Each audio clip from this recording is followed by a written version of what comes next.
Hey guys, welcome to our next season of our podcast, and we're going to kick this season off. We're going to be talking to Paul Sullivan of Bespoke Nutrition. Paul is an online coach, and we're in here today. We're going to discuss all things health, fitness and weight loss, and we're going to put in a few questions to Paul that you send in to us. We really hope you take a lot from the podcast, and make sure you follow Paul on Instagram. So I'm just going to introduce Paul, and he's going to speak a little bit about himself, what he does, and a little bit of background to Paul. So if you want to let people know who might not know who you are and what you do, Paul. So hi guys, my name's Paul and I'm an online coach. So I'm in the industry over 8 years. I basically got into the industry when I was always into kind of the gym and training wise, but what happened was I went travelling to Australia, and health and fitness is just massive in Australia. And came back from Australia after living there for a year, and then done my kind of literally normal kind of PT sorts, etc.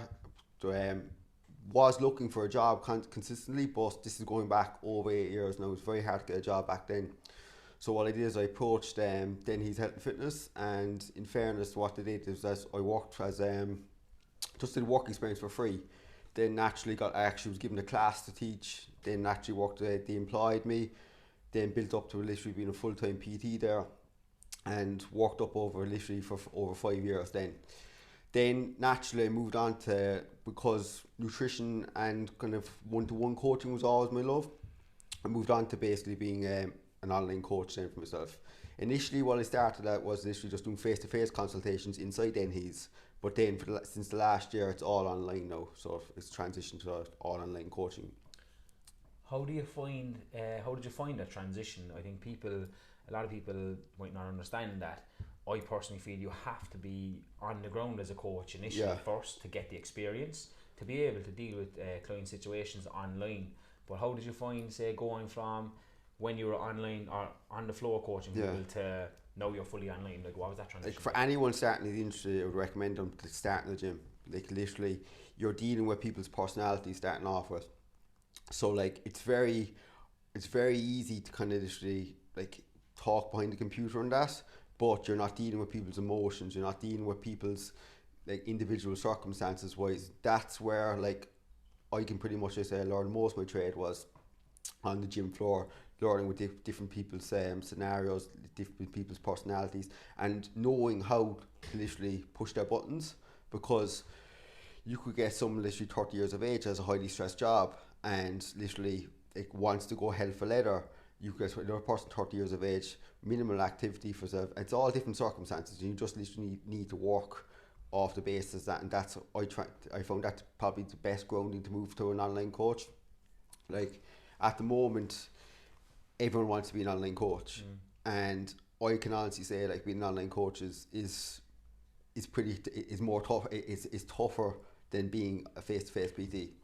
Could you just describe a day of an online coach to people who just think like, you know, they see these, especially I suppose outside of Ireland, working in a coffee shop? No, it's not. Today's view. Well, there's loads of coffee. Like that's what I would say. Like 100%.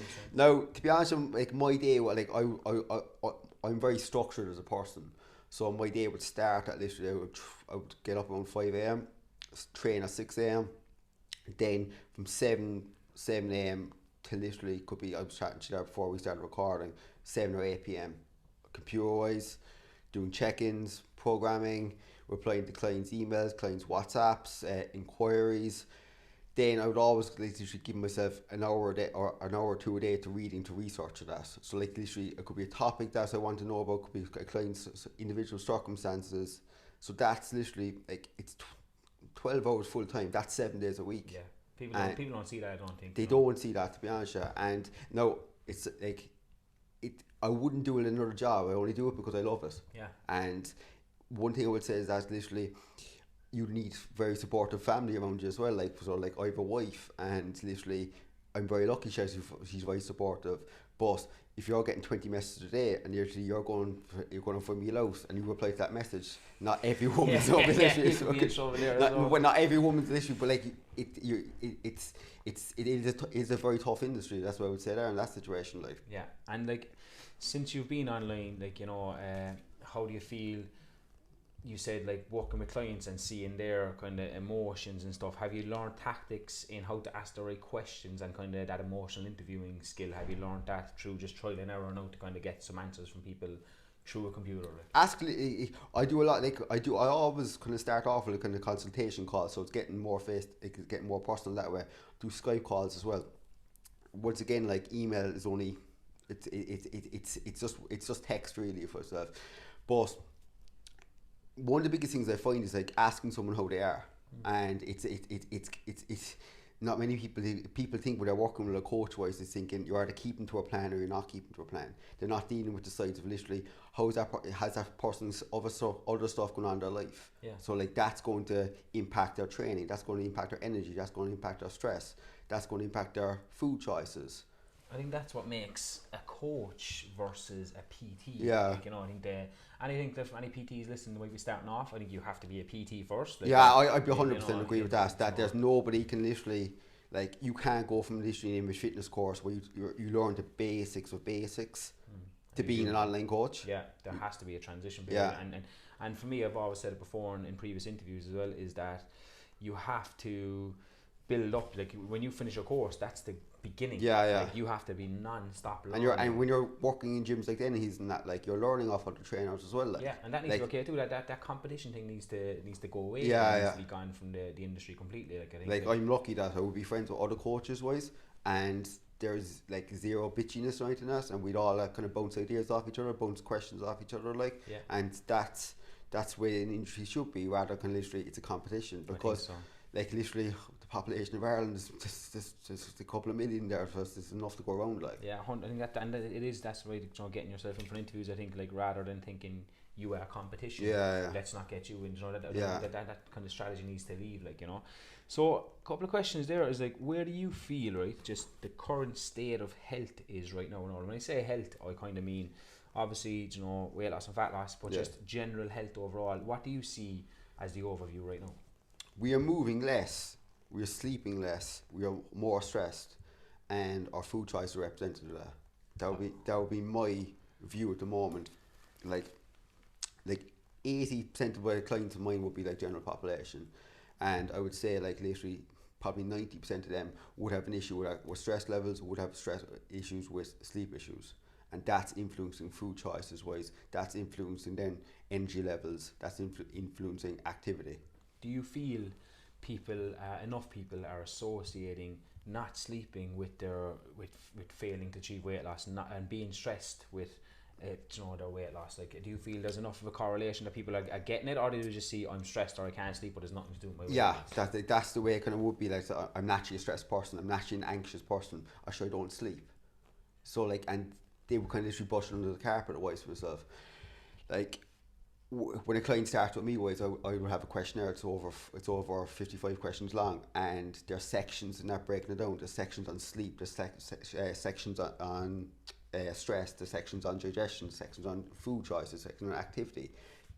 The first two sections I would go to would be sleep and stress, and because I'm not really worried about if a person trains 6 days a week or literally 1 day a week, if their sleep and stress is all over the place. Yeah. Because if someone's has poor sleep quality, highly stressed, and you're trying to get them to train 5-6 days a week, you're literally like, it's going against the wind. It's another stress in the body that they can't tolerate.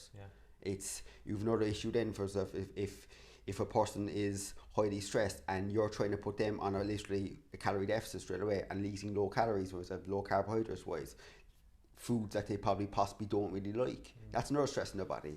And I've often said to literally get a consultation call with someone, and I would say to them, you're not in a position to diet at the moment, but you're in a position to be coached to literally improve sleep, improve nutrition quality, improve literally, and then you can go into a diet phase.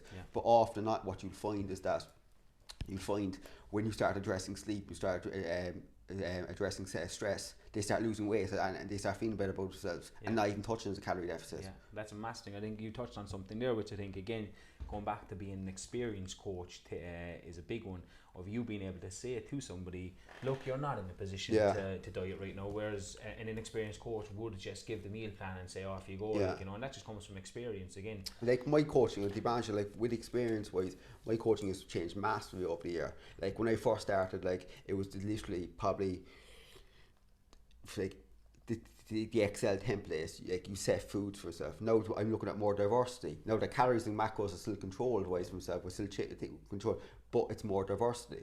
I was explaining to a client the other day for myself, she was just saying like, oh, like literally, is it constantly going to be beef? Is it constantly going to be thing? And I was like, no. You might get a 20 calorie difference or 30 calorie difference between 100 grams of 5% fat beef and a turkey steak. Now, I know turkey would be literally quite a leaner protein source, but you're talking about literally fractions here, and for general population, that's not going to make much of a difference. Yeah, and I think like what people underestimate is this word adherence. Like, you know, it's creating something that somebody can adhere to. Yeah. Whereas people are so used to, and I see with clients all the time, they're so used to just getting a plan that they couldn't really know what they're going to do for 6 weeks and fall off. You know, and it's trying to get people to buy into this. Like, as in, what are your strategies when you mention stress and you mention sleep and you're like, I want to go there first? Do you get kind of a resistance initially when you kind of start, rather than just like, give me the food and let me go? What happens is, like, for everyone, like, they all get an individual introduction, and the introduction would highlight areas that needs to be addressed. So like the areas like such as literally stress, such as literally sleep, such as food choices, what they're making, and it gives them rationale behind everything. So the rationale then gives them a bit of a wake up call here. Yeah. So like literally, they know the why. You know, we're doing this. So like when a person knows the why, they're more inclined to literally work on it then. Completely agree. Now, then what happens then is that we're doing check-in every week then for self. It's monitoring daily stuff. Now, the reason why I get people doing daily, like they have a check-in sheet, they're monitoring stuff daily, is that allows them to see patterns. So a person could be on a Tuesday, very highly stressed, had poor sleep, and they see the next day then, right, my scales weights up, my food choices go off. It's not a case of the problem with their adherence. The problem there was that they were highly stressed and sleep was poor the night before. So rather than us addressing, right, why didn't you keep to this? We looked at literally what can we put in practice there for sleep and stress. Right. And you're looking at things of the whole week then, like the whole as as patterns develop then. And that's where I think people fall down, is that a lot of people don't have enough measures, you know, of am I doing well? It does become, I call them wins. I call them wins, to be honest with people. That's constantly people, like, we are a very pessimistic country, and I would say that literally there's constantly negative lights in something. I've lost 5 pounds this week or whatever for myself. Why didn't I do more? It's constantly more, rather than saying to yourself, right, like a person, like you have to remember, like that a person come to us could be very that's very overweight for himself, could have literally would more than likely have very confidence issues with himself. So if we can say to them, right, they've lost nothing this week, but you actually increased your water, that's a positive. That's better than what you were doing last week. And then you're building them. You're building a momentum. It's very hard for people to give themselves a win. I definitely see that a lot of clients as well. And the big issue is that they don't give them. They're constantly thinking, and this is something regards any kind of new trainer starting off with, like, is thinking of the block. And I always say to people like that, literally, when you're signing up for a coach or something like that, you're signing up for literally, you're just signing up. Like, if I could say to someone, look, you're going to work with me for X number of things and not charge, I love, but I have to put bread on the table as well. Like, but a lot of people think, right, I've only literally X number of weeks, I have to make the most of this now, and then they don't think of what happens afterwards. There has to be like literally a long-term picture. What can you get most out of coaching wise for yourself? And the idea behind coaching as well should be that the client becomes self-sufficient and they're able to do things themselves. Yeah, I completely agree. I think it's about educating them that they don't need you, but hanging around because they want to. And that's a big thing to try and achieve. Whereas, as I said, people, we still live in a diet mentality where, like, people are just, it's actually been really used to just losing a stone, putting a stone back on, losing a stone, putting a stone back on. So it's almost alien for them to think they could actually achieve long-term sustainable weight loss. And that'd be like one of the next questions I'd have is, like, what do you think are the biggest obstacles people are facing with successful weight loss? And the big one would be sustaining that weight loss. It's thinking that block, thinking the short-term block, the X number of weeks, like that. You see certain weight loss shows and all that, right? It's X number of weeks. No, literally, you have to ask yourself there, like, where's the education there in that for yourself? if a client's signing up for literally 12-week transformation thing, like for stuff, ideally they should be have a learning process along the way there from stuff. But it's down to kind of literally the client mentality starting off with, and it's the coach's responsibility starting off with it as well. It's saying to himself, it's not what we're going to do in the 12 weeks, it's what we're going to achieve gradually.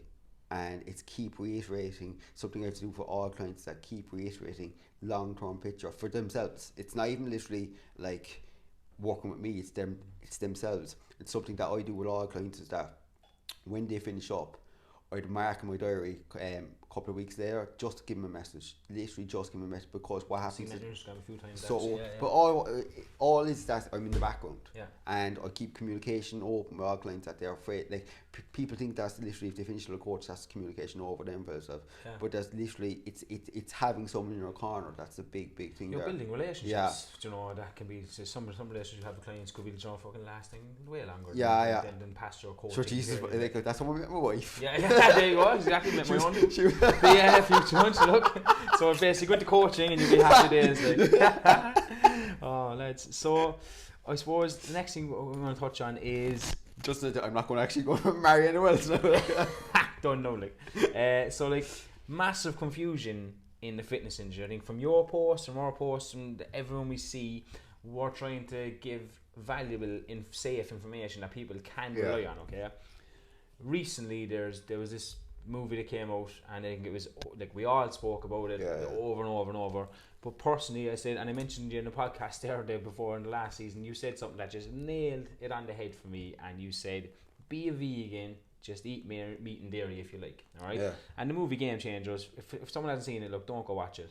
But it caused them a lot of confusion. We had a lot of clients come in and like, I'm going vegan, I'm going vegan. And look, I wanted your opinion on it, on the movie itself, but also what you think veganism and awareness has done for both a positive and a negative.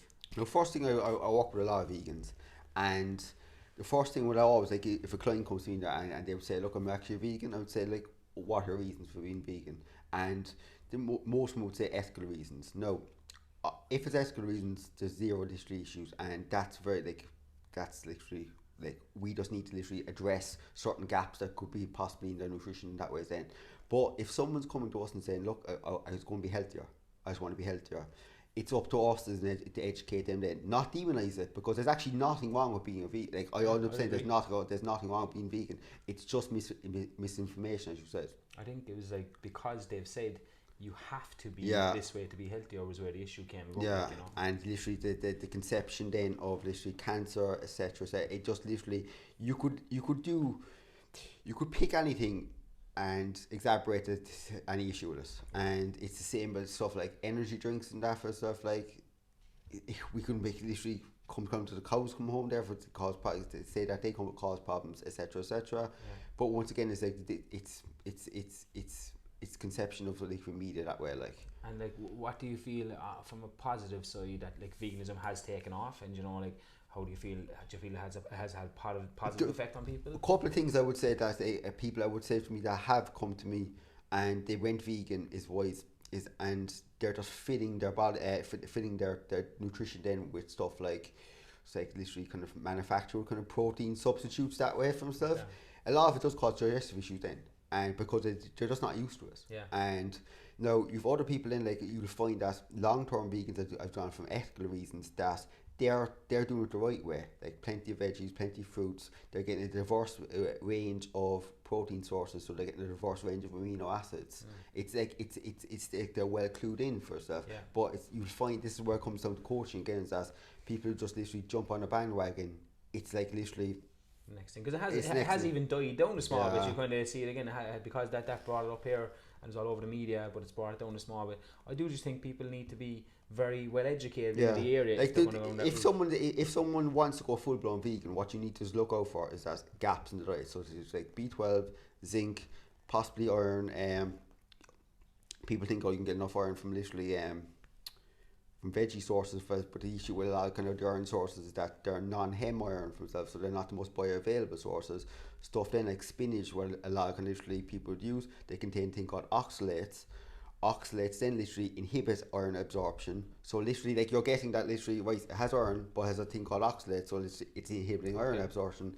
Now, the easiest way to think of people always do is that it's supplementation in that situation.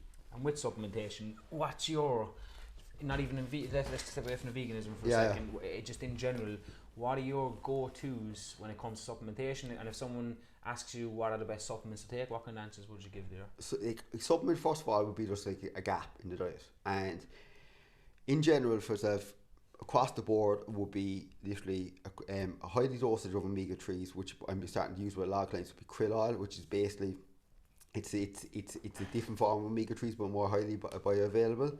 Then possibly, especially if someone's struggling to meet protein needs, it'd be whey protein. That's only if someone's possibly literally struggling to bring up their protein requirements that way, and that would be kind of basics wise. How would you? Like you could go down the route then of stuff like literally like fair enough magnesium, because a lot of people will be kind of deficient in magnesium wise, but once again we're looking to bring it up through diet wise that way then as well. If someone is resistant to supplements, Yeah. like, you know, people will be like, oh, how would you explain what a protein shake is for people listening? Or would be kind of like, So this oh, is no. something, if I am giving, like it goes back to literally my own coaching, that if I am giving them a supplementation wise, I give them the background of supplementation, I give them the rationale behind the supplementation. Once again, education here now. So And giving the why. of giving the why. So basically, like someone often might think that protein powder is literally like it's going to make them massive. Yeah. It's found in baby formula, and if you look at the back of baby formula, whey protein's in the back of baby Yeah. formula. It's basically when they're making cheese to separate the curds go to making cheese, the whey is a byproduct, and they just add a bit of flavouring to it. Yeah, I think that's a great way to explain to people listening here. Just like, again, if you can get it through your food. But I think, like, we always say this, and I say it about, you know, multivitamins and stuff as well. Like, you know, yes, you want to get everything from your food. Yeah. It's the best way. But if you simply do not eat vegetables, Yeah. if you simply do not eat any fruit or vegetables, you probably should be taking a Yeah. multivitamin. Yeah. But try and get it. And it's the same. If you're not hitting your protein intake, It's like this. Right. It's like this. If something came up in your bloods, someone is anemic and all that, the doctor's going to tell you need to actually take a supplement. yeah. How do you feel about, like? Now the issue what I would just touch on certain supplements there is that, like, people might think I don't eat red meat, I'm going to take an iron supplement there for myself. People don't understand like that. Doing that without getting bloods done can be quite dangerous to your body, especially certain supplements wise. Now, water soluble vitamins like vitamin C, vitamin that excess there, you urinate out. But stuff like iron wise, if iron levels are adequate and you just say I don't really eat that much of my red meat, your iron levels still could be adequate wise, and if you're supplementing with iron, it could be toxic to your body. So it's always kind of a case of literally not self-diagnosing in that situation. I Like, think bloods are unreal thing to get done, and it's not for everything, but just like every 6 months, once a year, just get them done, get a full check done, just to see how you're getting blood pressure, on, etc. because even there, going back to the markers of health, Yeah. you know, if your blood pressure is high by your doctor, you start exercising, you start looking at your nutrition, you start moving more, and in 6 months' time, your blood pressure has dropped, or even like you're going, that's a win again. Yeah. You know, and that's what people need to start looking. And like, do you know, what are your current strategies and advice you'd give to people who are struggling with their health? So, what I'd like to ask here is, when someone's overweight and obese, okay. I was at a doctor's recently, only last week, and I had a really good conversation with them, and I was asking them, we discussed BMI, and I have a blog this weekend about BMI coming out, okay? So a lot of people say BMI is, throw it out. Look, for me personally, I've learned a lot about BMI is a good marker for a very obese person. Literally, like, if your BMI is in obese and morbidly obese, then you are at a higher risk of a lot of diseases. and you getting a caliper to someone, or the tape measure mightn't go even around them. It's not, and like that's something there, like that literally. Like, you just can't use those markers wise. That's what you use BMI in that situation. And what would you say to somebody who's in this position, who's like, say, morbidly obese or obese, and they're like, they can't see how it's going to benefit their health? How would you get across to them? Look, if you lose a stone, that will do massive things for your bloods, for everything else. For your I wouldn't even go, like, in someone's situation like that, I wouldn't even go down the route where I'm saying, your blood's going to improve yourself, your blood pressure's going to improve, because they're an issue already at the moment, and they've probably been told this hundreds of times by the doctor. It's something finding or something an emotional attachment wise. So like, it might be something like that. How are you feeling with playing with your kids? Can you actually play with your kids the moment I go Brett? Like, I know I might sound stone cold hearted, but I've often had the same people, like, said to people, the way you're going at the moment, guys, you won't see your kids literally go up. And literally, it might sound very good, but some people, once again, it goes back to experience, being a PT on the floor, knowing how someone's tick. But sometimes you need to literally give people the basic facts. Like, where do you feel, if someone came to you who has like zero clue, no, Yeah. has not trained before, like never really looked at their nutrition or anything, and they're like, Paul, and they're like morbidly obese or obese, and they come, Paul, oh, I want help, I want to lose weight. Yeah. Where would you start? So I would start with like a form of activity wise for stuff, and it depends on their level. If that person's walking every night, I would get them literally using. I'd always kind of advise if someone's not used to kind of a gym wise from stuff, is invest in a PT, and that's literally, it's a case of literally they're comfortable, they're going around the gym wise, they're not being thrown in a deep end. Yeah. If someone's starting off and they have zero activity wise, starting just walking, just moving a small bit more. It depends on what their starting point is now, but it's the first one is if someone's not moving wise, they starting walking. It's just getting fresh air. From a nutrition point of someone came to you and they never looked at a meal plan or just never looked at their food before, like what would you... I would look at their diet. I would look where they're at the moment. So if that person's having literally, let's say they're having a takeaway every night, I'll cut that down takeaway to possibly 2 nights a week. Yeah. And looking for them to get 3 protein based meals across the day. Just complete basic No, stuff. a person then might be a case of literally alcohol that might be the issue, and they could be having to like literally 10 cans a night.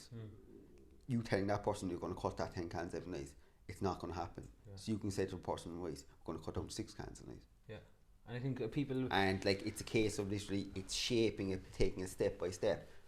That's where I think a lot of coaches again will fall down, and it's actually funny because I'm listening to a book at the moment, and the book was very helpful till I got to the last couple of chapters. And I was like, oh, it's gone very zealot. Like, no, it was just like, cut out all the sugar. And I was like, that's not a solution. Telling somebody to cut everything out is not a sustainable solution. An example would be like a client wise now, and I've worked with him now for the last literally over a year, I think, for himself. When he first started out, it was like a habit wise for himself. He used to have 4 twirls a night. And it was a case of literally like, I was like, if I went in straight away, it was just a habit of him. And I was always saying, what's the deal with the twirl? And he was like, oh, I like them. And he was just like, I work night shifts, I find myself eating twirls towards the night. So what we do, we cut them down to literally 2 twirls a night. Then we moved it on to a curly whirly, which is basically less calories wise, and we just kept it there, like, and it's saving it, and he's still, it's not restriction wise. Now he's moved on to self tracking wise. Right. So what I do is that literally I look at his food diaries, look at his, like, adjust his macros, etc. wise for stuff. But this is coming from a person that had zero background with nutrition wise. Diet was appalling. Moving from 4 twirls to curly whirly, he's now self tracking himself. It's building that foundation. It's building that foundation, and that's where something should happen the whole time. I was just having a conversation there earlier with someone on Instagram, and they were like, I'm going back to an old plan I was on. I was like, jumping on off a plan is not the answer for long term solution wise. The way I kind of the natural progression would be something from literally ground up would be like, fair enough, following a nutrition plan, then self tracking wise, then intuitive eating.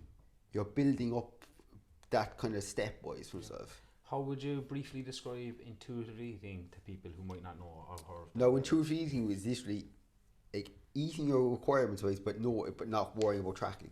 So like, let's say I'm hungry, right? I hit 2 meals with protein source this day. I need another meal of protein source here. That's kind of literally the proper way of intuitive eating. And knowing when you're full. Exactly. Too, like, I think a lot of people were very mindless. And knowing their hunger levels as well, like knowing that literally, like, I mean, is this hunger actually because I haven't had enough water? Is it because I've literally highly stressed at the moment? Or is it actually that I'm actually generally hungry? Yeah, and I think it's taking that second to stop and kind of ask yourself, which it's very hard to do. But I also think because we're so mindless on our phones and everything, it's like if you're sitting down with a meal and scrolling, everything on the phone is food. Everything is on the phone, food. Like an opposite end of the spectrum is that if I'm working with a client with a photo shoot and they're very food focused, like, I would say to them, like, luckily, look, pull off social media for a bit because there's food everywhere. Yeah, you're going to be hungry. But like that's only literally like for obviously like a minor population of clients wise in that situation. Cool. So if you would like have a chat with somebody today, who came in and they just wanted to lose weight and tone up, right? Yeah. What's your answer to that question? Because that's one that all trainers I know for a fact have heard 100%, and it drives me insane, to be honest. Lose weight and tone up, because I think it's something when it comes towards goals and goal setting. Yeah. It's very broad. It's not specific. It's how do you direct them from that to getting them to actually like pick a goal? It's once again it's getting to know the person. So like it's a tip, as you said, like it's a typical request from a client, like tone up and get in shape for yourself. But there's a deeper issue there. There's a deeper why there, like that. It might be a case of literally the person is the most unconfident person on a night out. Person might literally be it's something as simple as this, like literally they don't have the confidence to talk to the opposite sex or like the same sex or someone they fancy, like, and them getting in shape can help that. So like it's a case of us finding that why and literally going back to it when we need to. Like it'd be like there was a man I'm working with at the moment, voice himself, same thing. He inquired, I want to get in shape. Had a phone call him straight away. Had a chat with him straight away. It was the case of literally very, very kind of resentful that he can't catch up with his kids. So literally that he can't literally like I can't keep up on top of him for himself. I'm very too my mood and keep snapping with him and all that, etc. So we're looking at his like, right, we're going to start improving your nutrition, improving your activity levels, so you're not snappy with your kids, so you're not literally you're able to keep up with them and play around with them, because at the moment he's very resentful at the moment over this, and it's taking a lot on his kids in general, but which he doesn't want in the end there, like. So once again, like it's finding a deeper meaning, like. And I think once they find that, then that gives motivation. Yeah. Like, you know, like a big one there, I didn't put it in here, but I'm going to ask you is just calories, energy balance. Yeah. Like, we know we're on the same page, we agree with it, and we're not idiots. But like, you know, people nearly are sick of hearing it to a certain extent. Like, you know, like every post we put up explains what it is. Have we oversimplified something that still is actually quite complex if you get into the depths of it? Like, would you feel we've oversimplified that it's just energy in, energy out, calorie deficit, off you go, and that's making people, like, when they can't do it, feel like they're failures? Or would you? That can be it as well. That can be yes as well, that we're literally over kind of literally simplifying, as you say. But once again, like, that's not everyone needs, like, everyone needs to know about calories, to be honest, in my opinion. Like, literally, if you're working with a 60-year-old woman and she just wants to get in shape wise for herself, you don't need to say to her you need 1,000 extra number of calories wise for her. We can just look at a controlling portion size. And there's one client of mine, like, she is a PT at the moment for herself, and she done bodybuilding shows and all this, and she just said to me, she goes, to be honest, she's like, I really don't want to go and do the calories. And so what we're doing is literally just doing food portions with hands. Yeah. It's literally something. Now there is scope for literally error and all that, like, but it's something that's literally, it's going to help her overall adherence because she's not worrying about calories. Yeah. And it is that adherence, like, you know, if she goes counting calories again and falls off, it's not going to be. Yeah, and once again, it's another stress that she doesn't need. Yeah. And like, but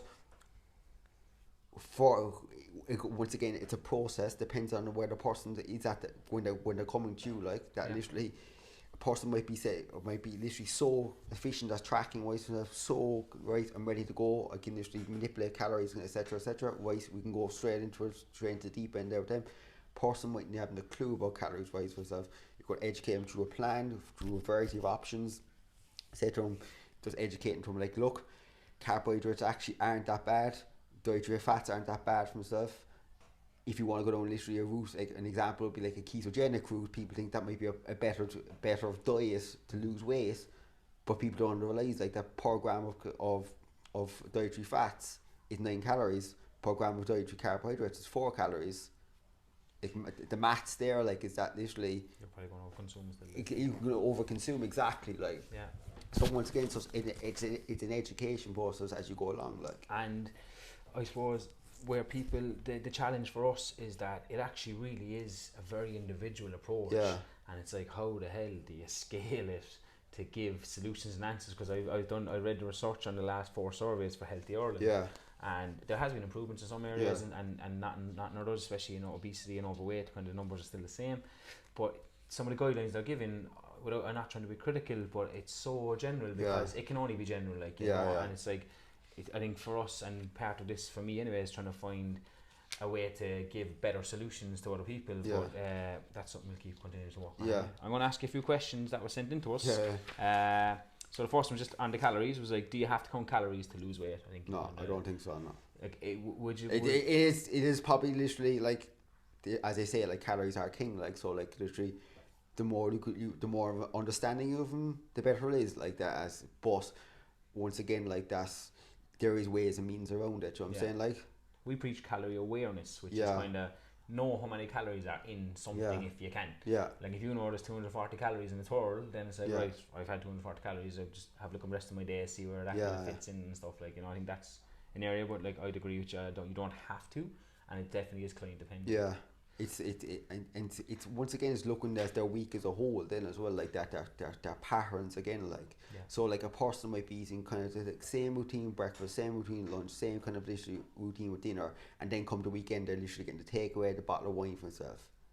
Like straight away we don't need to we don't need to really kind of literally look at calories initially wise with that. We can just say to them, right, can we improve in the weekends? Can we cut down the wine? Can we cut down the takeaways? Yeah, and I love that you're saying cut down and not Yeah, cut out. yeah. Because there's a difference between the two. Like, Yeah, I yeah. think cut out, a lot of people feel they have to, and that stops them from even starting any sort Yeah. of diet, whatever. They're like, I can't give up that, but you Yeah. don't have to give up anything. You Yeah. just need to learn to manage it. Like, why is losing weight and keeping it off so hard? Was a question I was asked. So like from a physiological point of view, is that when someone gains weight wise for the number of fat cells in the body increase. Now, when we lose weight, those fat cells don't go; they just shrink. So like it can be quite easy then just to fill them fat cells back up and stuff. Now, once again, it goes back to literally habit changes, learning habits. Anyone can lose weight in 6 weeks. Anyone can literally put their head down and go on holidays, going to lose weight. But what habits have been learned during then? Have they learned literally food portion control, appetite control? Have they learned literally proper sleep patterns, which will influence food choices?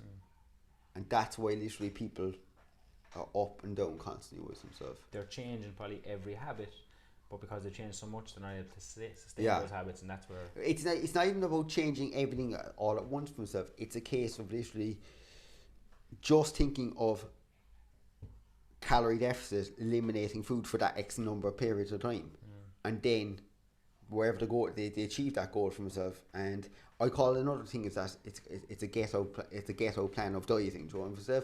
Because someone would let's say they're dieting wise and they get to a weight and a shape they're comfortable with.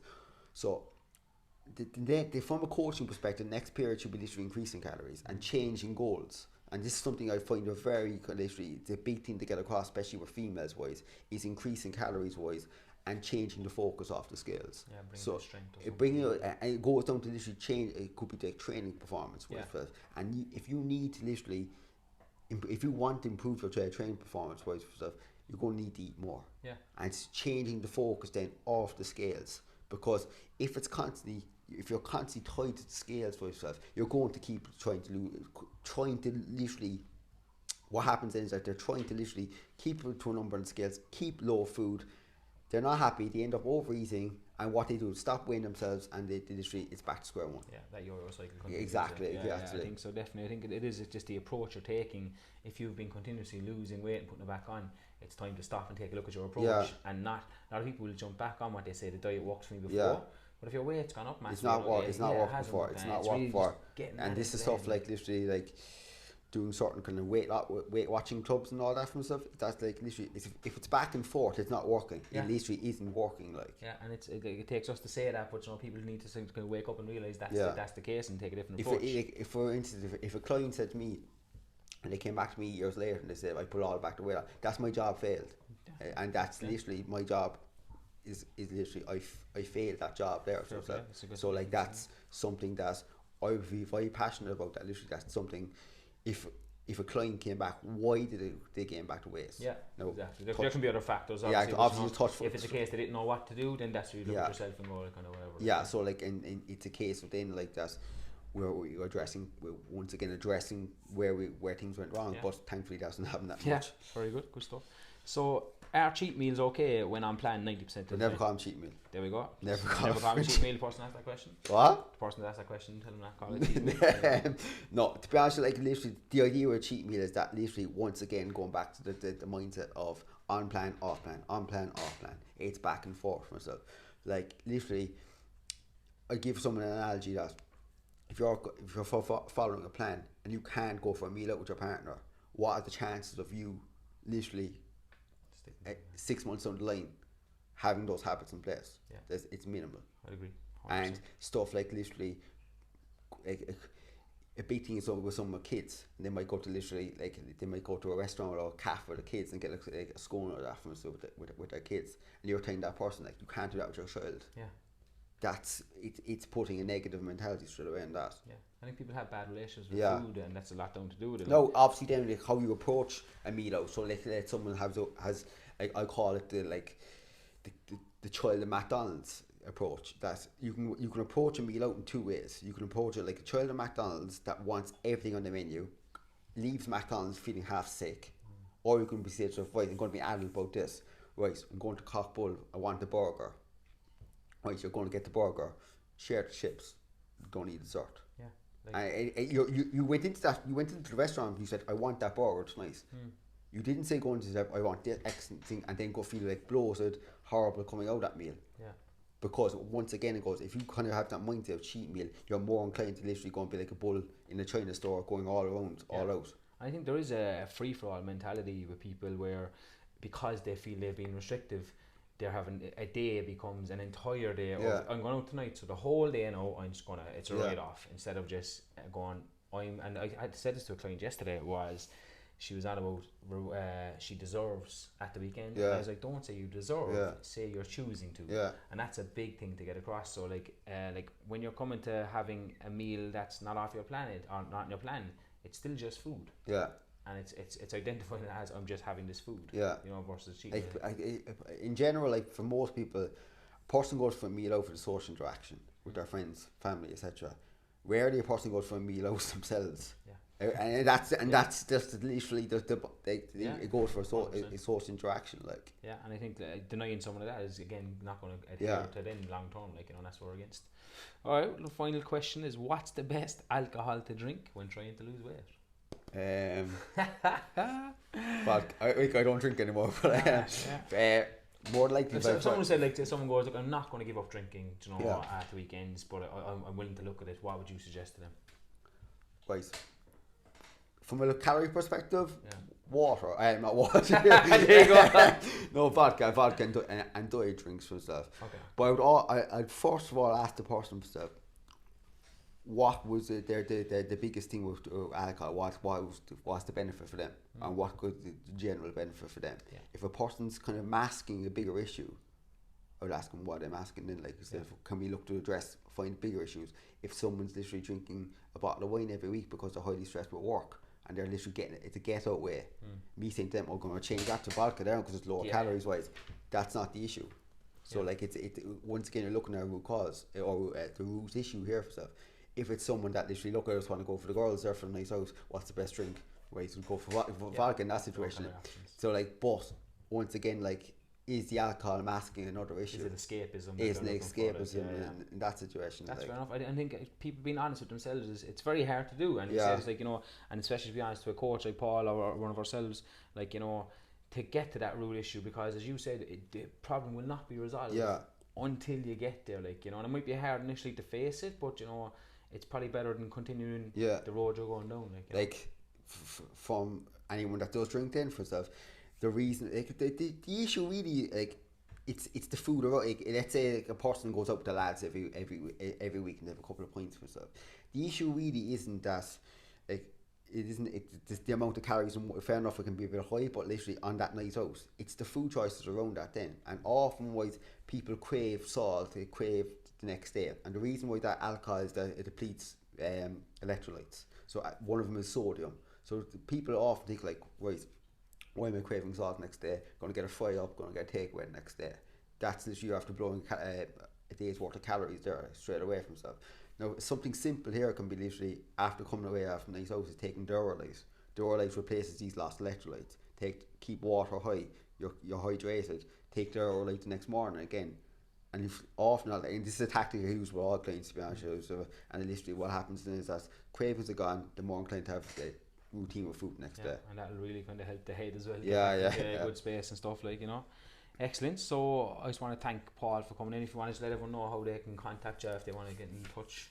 Probably the easiest way is on Instagram is Paul Sullivan _ bespoke nutrition, and like just drop me a DM, and even just like any questions you don't have, and I'd be happy to go through them just individually wise.